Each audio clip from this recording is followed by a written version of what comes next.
We're now less than 3 months away from the Illinois primary, 86 days in fact. Republicans have a high-stakes race to decide there. Their nominee for governor to challenge J.B. Pritzker in November. 8 candidates met the filing deadline to be on the primary ballot. Darren Bailey, Richard Irvin, Gary Rabine, Paul Schimpf, Jesse Sullivan, Keisha Smith, Emily Johnson, and Max Solomon. Challenges have been filed, though, against these 4 candidates. A final decision on whether they qualify for the primary is expected on April 21st.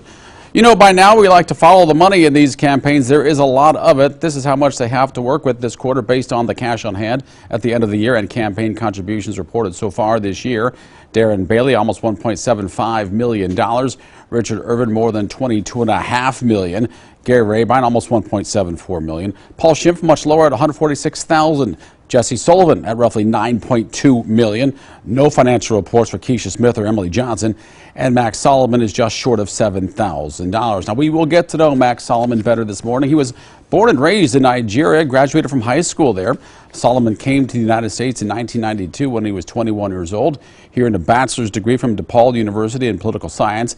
Then went on to grad school at Valparaiso University, where he earned a law degree and a master's degree in theology. Solomon practices law in Illinois and Indiana. Max Solomon has never held elected office before, but it's not for lack of trying. He ran for the Illinois State Senate in 2016 as a Democrat, but lost in the primary. Solomon made another run 2 years later for state representative as a Democrat and again lost in the primary. Then in 2020, he went for that same seat in the state house, only this time he ran as a Republican. He won the primary but lost in the general election. Max Solomon is among the more educated of the Republican candidates for Illinois governor. At the same time, he's arguably among the least known of the 8 who filed to be on the primary ballot. It's a hill he's not afraid to climb. Illinois gubernatorial candidate Max Solomon joins us for a conversation this morning. Thanks so much for taking the time to be with us. Thank you for having me. Of course. Now, there are a lot of people watching this conversation, hearing your name for the first time, perhaps saying, who?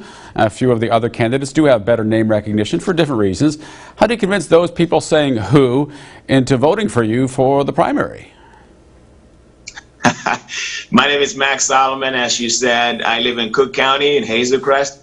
I am an attorney licensed in Illinois and Indiana. I'm an adjunct professor of political science. And I'm just part of the conversation to fix Illinois. Another necessity for any campaign of this magnitude is money. Now, you don't have a lot of it, a few $1,000s reported from what I've seen. Other candidates in this race, well, they've got millions. What can you do to overcome that? Don't you need money to compete on the airwaves for people to know who you are and take you seriously as a candidate? We think strongly that our message is going to attract the voters and the money is going to follow the message. Look, if this was a money competition, I wouldn't be in there at all. And one of the things that I've always advocated for as an individual, even as a professor of political science, even in my practice, is that money shouldn't be a barrier to people who want to truly serve their community or serve the state. As you know, you don't need money to become a candidate. You may need money to win, but becoming a candidate and running for an office and getting involved in part of the conversation towards a solution that you're proposing shouldn't cost anything. So I'm confident that my message to fix Illinois and the policy agenda that my campaign have put together is going to eventually attract voters to our side and, of course, donations to our side. I guess the argument, though, is how do you reach people without that money, even just to compete for the primary? Right. So we're Cook County. We're going door to door. We're doing the best we can to reach people. We're going to be doing a few fundraisers, of course. And then the little money that we have, we're looking at, Facebook ads, TV ads, even flyers and door to door. We're grassroots and we're in Cook County. So we're doing the best we can. And I've been traveling across the state, by the way. My campaign has been traveling across the state, different counties. And we're building the momentum, we're building the name recognition. And we're hoping that people like you could continue to help us get on the airwaves and get our story out. Well, we do want to give every candidate a fair shake. That is our mission here, so people have a choice and know what they're deciding. But of course, we're just a small section of the state, and grassroots is certainly a lot of work and takes a lot of time and effort, certainly on your part. Another issue here, the challenge that you might face in this campaign is the fact that you've never held elected office before. And certainly not necessary. The current governor didn't until he actually, the day he was sworn in. But Darren Bailey and Paul Schimpf know the dynamics in Springfield. Richard Irvin is a mayor who has a lot of money, of course, as you know. How do you make the case to voters that your experience is better than the other candidates who've been in government?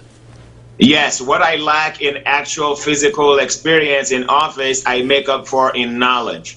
I am arguably the most knowledgeable of the issues and the policies that affect the state of Illinois amongst all the candidates. I'm the only candidate that understands that the fiscal crisis that Illinois is facing is such that what needs to be done about it is to amend the Constitution. None of the other candidates are saying that, and that's been going on for a long time. Our constitutional amendment has been necessary for a long time.